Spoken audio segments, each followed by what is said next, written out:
কিছু জুটি পর্দায় তৈরি হয় না, তারা জন্ম নেয় দর্শকের কল্পনায়, আর বেঁচে থাকে এক শিল্পীর হৃদয়ের গভীর আফসোসে। একদিকে বাংলা সিনেমার মহানায়ক, যার হাসি, সংলাপ আর উপস্থিতিতেই ভর করে একটা গোটা শহরের আবেগ। অন্যদিকে ভারতীয় সমান্তরাল সিনেমার শক্তিশালী কণ্ঠ, যার চোখে ছিল বাস্তবের প্রতিবাদ আর অভিনয়ে ছিল আত্মার আগুন। তারা কখনো একই ছবিতে আসেননি, তবু স্মিতা পাতিল আজীবন বিশ্বাস করতেন উত্তম কুমারের সঙ্গে কাজ করতে পারলে ভারতীয় সিনেমা পেত এক অনবদ্য মাস্টারপিস। নমস্কার, আপনি শুনছেন করকা করছে ইন্ডিয়া। আজকের এই বিশেষ পর্বে আমরা ফিরে তাকাবো এক অপূর্ণ স্বপ্ন, এক গভীর মুগ্ধতা আর দুই কিংবদন্তির অদৃশ্য বন্ধনের গল্পে।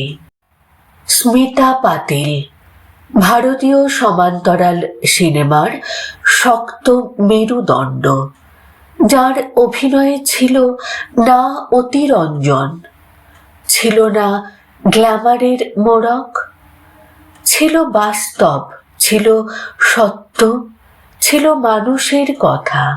মাত্র 31 বছর বয়সে 13ই ডিসেম্বর 1986-তে তিনি চলে গেলেন, কিন্তু রেখে গেলেন এক অনমনীয় শিল্প ভাষা। স্মিতা পাতিল একাধিক সাক্ষাৎকারে স্বীকার করেছিলেন উত্তম কুমারের সঙ্গে কাজ না করতে পারার আক্ষেপ তার হৃদয়ে রয়ে গেছে আজীবন। তিনি বিশ্বাস করতেন, যদি কখনো উত্তম কুমার ও শাবানা আজমি একই ছবিতে অভিনয় করতেন, তাহলে তা হতো ভারতীয় সিনেমার এক অনন্য মাস্টারপিস। স্মিতা পাতিল কলকাতাকে ভালোবাসতেন। এই শহরের প্রতি তার টান ছিল গভীর। রবীন্দ্রসঙ্গীত, শিল্পচর্চা আর উত্তম কুমারের মতো ব্যক্তিত্ব, এই সব কিছু মিলিয়েই কলকাতা তার কাছে ছিল এক জীবন্ত সংস্কৃতি।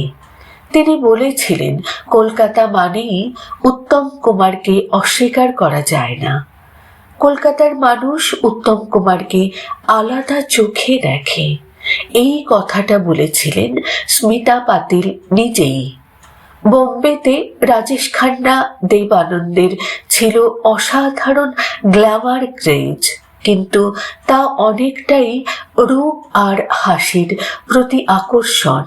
উত্তম কুমারের জনপ্রিয়তা ছিল আলাদা, যেখানে গ্ল্যামার ছিল, কিন্তু তার সঙ্গে ছিল বিশ্বাসযোগ্যতা, আবেগ আর আত্মিক সংযোগ।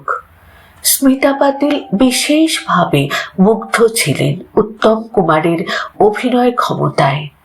গ্ল্যামার বজায় রেখেও তিনি পৌঁছে যেতেন অভিনয়ের তুরীয় স্তরে। সপ্তপদী নায়ক, যেখানে গ্ল্যামার আর অভিনয় রস মিশে তৈরি করেছে মাস্টারপিস। আবার অগ্নিশ্বর, সন্ন্যাসী রাজার মতো ছবিতে শুধু অভিনয়েরই রসেই দর্শককে ভিজিয়ে দিয়েছেন উত্তম কুমার।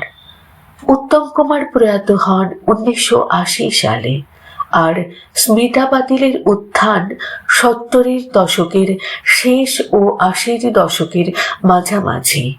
সময়ের এই নিষ্ঠুর ব্যবধান কখনো তাদের এক ফ্রেমে আসতে দেয়নি।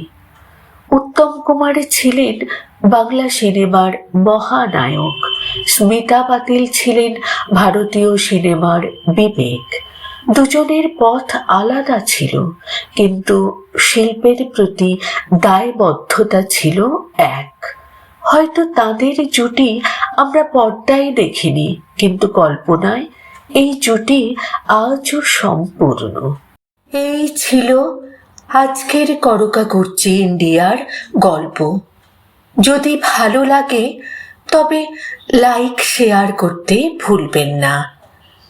নতুন গল্প ও বিশ্লেষণ পেতে চ্যানেলটি সাবস্ক্রাইব করুন। আবার দেখা হবে গল্পে গল্পে, ইতিহাসের হাত ধরে।